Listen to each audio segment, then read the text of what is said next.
Jujur waktu itu aneh di prank satu pondok. Oke, satu pondok. Aneh di prank satu pondok.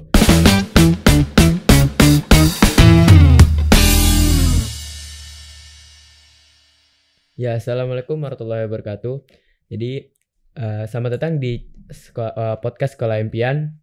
Dan untuk bintang tamu pada malam kita hari ini adalah Fat Abdurrahman Robbani yang sudah duduk bersama saya. Assalamualaikum Fat, gimana kabarnya? Waalaikumsalam. Alhamdulillah baik kabarnya. Jadi malam ini Ane mau menanya beberapa hal tentang kehidupan ente sama di pondok. Siap. Karena Ane dengar-dengar dari ustadz-ustadz ini ente tuh bisa dibilang santri yang lumayan menonjol. Bener gak sih? Bisa dibilang seperti itu, tapi mungkin tidak terlalu ya. Iya. Bisa. Jadi yang pertama, ente kok bisa sih ketemu sama pesantren ini? Padahal maksudnya ente dulu tuh kan sekolahnya mungkin negeri atau swasta, tiba-tiba ketemu sama pondok pesantren ini gitu. Gimana ceritanya? Jadi gini ceritanya. Pertama-tama tuh pas saya kelas 6, jujur saya awalnya nggak pernah kepikiran untuk masuk yang namanya sebuah pesantren. Karena pada waktu itu teman-teman semua kan pasti mikirnya masuk ke negeri, kalau enggak ke sekolah sekolah IT lainnya. Iya. Nah dari situ tuh aneh nggak kepikiran buat masuk pesantren. Nah tiba-tiba ada info dari orang tua aneh itu mengabarkan bahwasannya ada rekomendasi sekolah pesantren. Nah aneh tuh jujur nggak terlalu tertarik awalnya. Iya gitu. Tapi ketika di situ disebutkan bahwasannya fokus kedua bidang, yaitu tahfiz sama ilmu IT. Nah, aneh nggak tahu, sebenarnya masih buta banget waktu itu IT itu apa. Jadi karena kan aneh penasaran, jadi aneh cari tahu apa sih di bidang apa ilmu teknologi ini, informasi teknologi ini.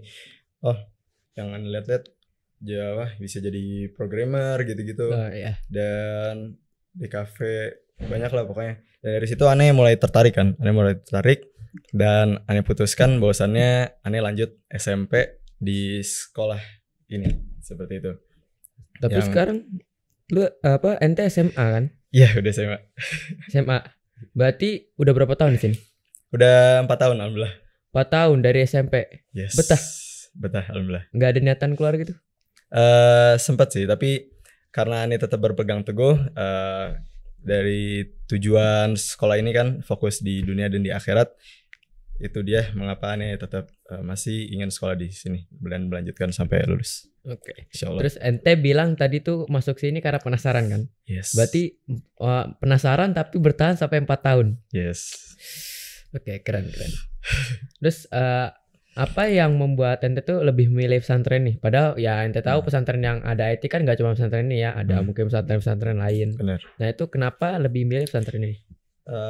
Yang pertama tuh karena waktu itu aneh yang pertama ya karena aneh cuma tahu pesantren ini doang pada waktu itu. Dan juga yang kedua lokasinya tuh di gunung, dan aneh jujur aneh suka kondisi yang dingin-dingin seperti ini. Iya. Ya gimana ya, sejuk lah awalnya juga. Aneh juga suka yang namanya berbaur sama orang-orang luar, seperti itu sih. Jadi aneh memilih untuk sekolah di sini tuh untuk mencari teman baru khususnya dan mencari pengalaman. Oke, selama berada di sini ente pernah masuk jurusan apa aja? Kan jurusan sini banyak ya, nggak cuma 1 atau 2. Pernah masuk jurusan apa aja? Yang pertama tuh aneh pernah masuk kelas programming. Ya, programming, belajar web developer kayak HTML, CSS.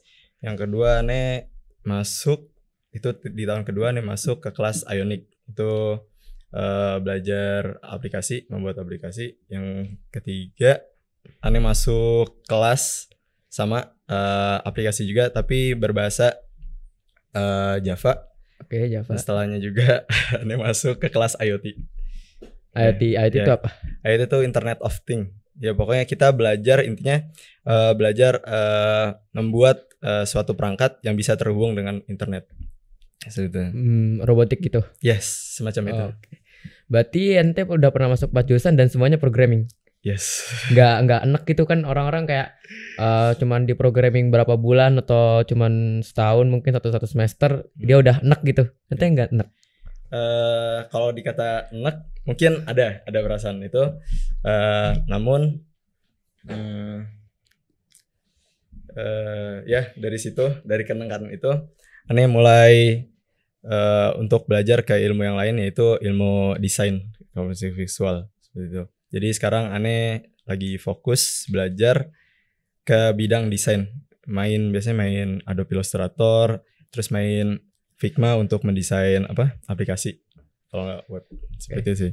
Berarti 4 kali masuk jurusan programming, terus sekarang nekat masuk ke DKV. Yes, Itu jauh nekat. banget loh. Bener. Programming DKV itu dua hal yang nggak Jauh bisa ini. Bener. Itu karena ya gimana ya, karena aneh baru tahu juga, dan aneh mulai tertarik karena ada dukungan dari teman satunya, dan juga gimana ya, kalau soal kayak tampilan aplikasi itu aneh seneng banget desain, apalagi bikin yang namanya ilustrasi seperti itu paling.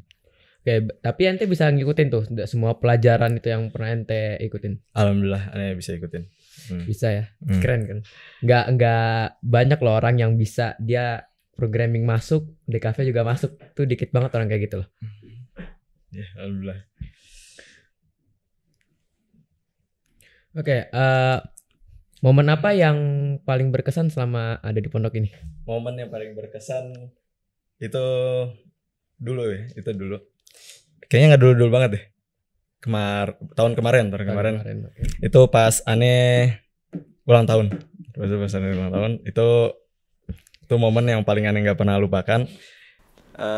Jujur, waktu itu aneh di prank satu pondok. Oke, satu pondok. Aneh di prank satu pondok. Jadi skenario-nya, jadi ketua OSIS aneh waktu itu dia ngilangin ngambil buku sekretaris, ya kan. Okay. Aneh kan waktu itu sempat jadi sekretaris di organisasi. Dia ngilangin, terus di situ aneh dimarah-marahin, dan ketika itu dikumpulin tuh, dikumpulin semua satu santri. Ya, semua santri itu di depan masjid. Jujur itu kondisinya panik banget. Ya panik, ya pasti panik. Dan itu aneh disalah-salahin di situ. Aneh merasa bersalah banget. Aneh udah ceroboh ngilangin, dan tiba-tiba di situ aneh disurprise bahwasannya di hari itu aneh ulang tahun itu aneh nggak kepikiran. Yeah. Dan di situ aneh terharu banget. Bener-bener gimana ya? Momen nggak pernah kelupakan loh pokoknya. Itu terus dibilangin bahwasannya ini aneh di prank gitu. Jadi awalnya ente nggak tahu kalau di prank. Yes, terus pas kondisi buku sekretaris itu hilang, itu ente emang tahu kalau ente ketinggalan ngilangin, atau emang tiba-tiba aja hilang? Tiba-tiba hilang. Dari situ nih, pokoknya aneh dari setiap pengen tidur, setiap bangun tidur aneh cek terus tuh. Aneh cek tas aneh, dan itu nggak mungkin sebelumnya nggak mungkin hilang kan. Iya. Yeah. Pas aneh sebelum tidur aneh cek, dan tiba-tiba pas bangun udah nggak ada. Nah itu kan janggal banget ya. Iya. Aneh, dan tiba-tiba kenapa kok bisa hilang kan? Tiba-tiba muncul pertanyaan-pertanyaan, dan akhirnya terjawab di situ aneh di prank. Oke, jadi di prank sama satu pondok. Yes. Oke. Oh ya, tadi ente sebut ente pernah jadi ketua OSIS, right? Ya, itu sementara. Oke. Tips untuk jadi leader yang baik tuh gimana sih? Ente kan jadi ketua OSIS, otomatis orang-orang percaya bahwa ente bisa menjadi ketua yang baik gitu. Nah, itu kira-kira apa yang membuat orang-orang percaya sama ente, sama tips and trick pas lagi mimpin orang-orang itu? Gimana caranya? Ini mempunyai tips palingan kurang lebih ada 3 yang aneh selalu tinggikan. Yang pertama, yang pastinya selalu ikhlas hanya kepada Allah Subhanahu Wa Taala. Yang kedua itu mampu menanggung risiko apapun yang akan terjadi di depannya. Dan yang ketiga itu kita dapat belajar dari kesalahan yang ada. Seperti itu sih paling. Oke, maksudnya berani mengambil risiko tuh kayak gimana? Jadi jikalau kita ingin memutuskan sesuatu, kita harus siap menanggung risiko apapun yang kita pilih. Seperti itu. Oke. Berarti kalau misalnya berani menanggung kesalahan, berani belajar dari kesalahan, berarti kesalahan apapun yang kita alamin kita harus bisa belajar kan? Yes, benar, itu dia. Oke, mungkin sekian podcast untuk malam ini. Terima kasih para pendengar sudah nonton dan tunggu podcast selanjutnya. Kami akan mendatangkan bintang-bintang tamu yang lebih menarik. Sekian, wassalamualaikum warahmatullahi wabarakatuh.